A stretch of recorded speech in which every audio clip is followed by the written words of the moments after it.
He digesteth hard iron.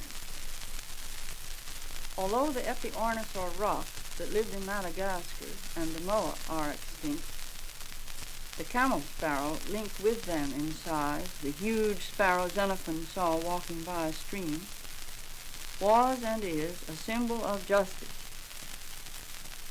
This bird watches his chicks with a maternal concentration, and he's been mothering the eggs at night 6 weeks.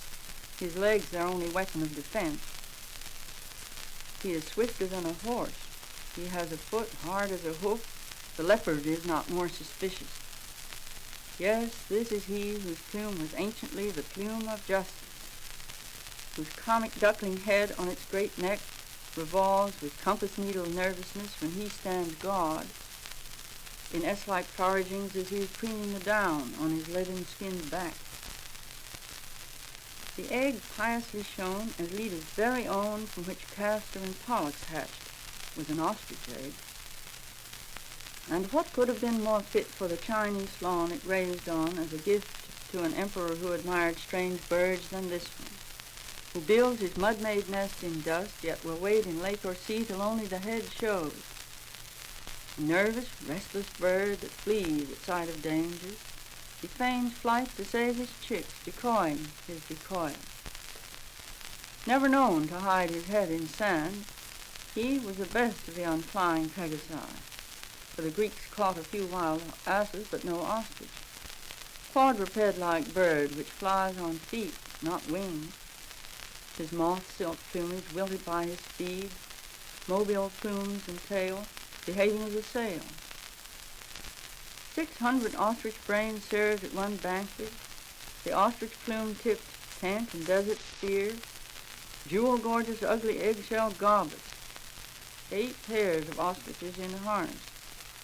Dramatize a meaning always missed by the externalist. The power of the visible is the invisible, as even where no tree of freedom grows, so-called brute courage knows.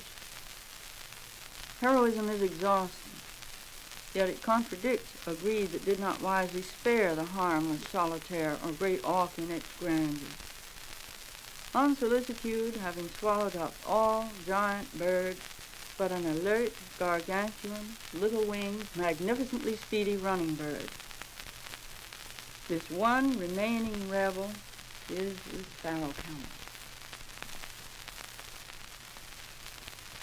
See, in the midst of fair leaves and much fruit, the swan. One line of a mathematician's sign greater than, drawn to an apex where the lake is met by the weight on it, or an angel standing in the sun, how well armed, how manly.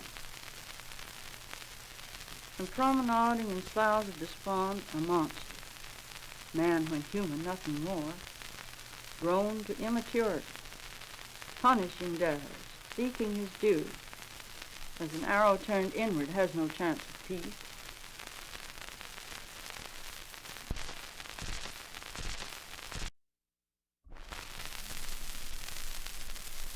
The buffalo.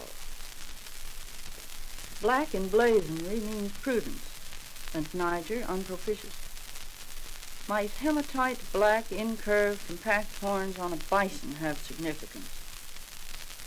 The soot-brown tail tuft on a kind of lion tail, what would that express? And John Stuart Curry's Ajax pulling grass, no ring in his nose, 2 birds standing on his back. The modern ox does not look like the Augsburg ox's portrait. Yes, the great extinct wild aurochs was a beast to paint, with stripe and 6-foot horn spread, decreased to Siamese cat brown Swiss size or zebu shape, with white flushed dewlap and warm-blooded hump, or red-skinned Hereford, or the piebald Holstein.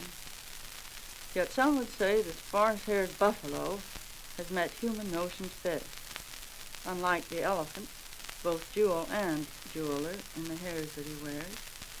No white-nosed Vermont ox, yoked with its twin to haul the maple sap up to their knees in snow. No freakishly overdrove ox drawn by Rowlandson. But the Indian buffalo, albino-footed, standing in the mud lake with a day's work to do. No white heathen Christian, waylaid by the Buddha, serves him so well as the buffalo, as mettlesome as if check ran, free neck stretching out and snake tail in a half twist on a plant. Nor will so cheerfully assist the sage, sitting with feet at the same side, to dismount at the shrine. Nor are there any ivory tusks like those two horns, which, when a tiger coughs, are lowered fiercely and convert the fur to harmless rubbish. The Indian buffalo, led by bare-legged herd boys to a hay hut where they stable it, need not fear comparison with bison or the twins or with anyone of ox ancestry. What are years? What is our innocence? What is our guilt? All are naked, none is safe. And whence is courage? The unanswered question, the resolute doubt, dumbly calm, deftly listening. But in its fortune even death encourages others, and in its defeat stirs the soul to be strong. He sees deep and is glad who accedes to mortality, and in his imprisonment rises upon himself as a sea in a chasm, struggling to be free and unable to be, in its surrendering, finds its continuing. So he who strongly feels behaves. The very bird, grown taller as he sings, feels his form straight up. Though he is captive, his mighty singing says satisfaction is a lowly thing. How pure a thing is joy. This is mortality. This is eternity.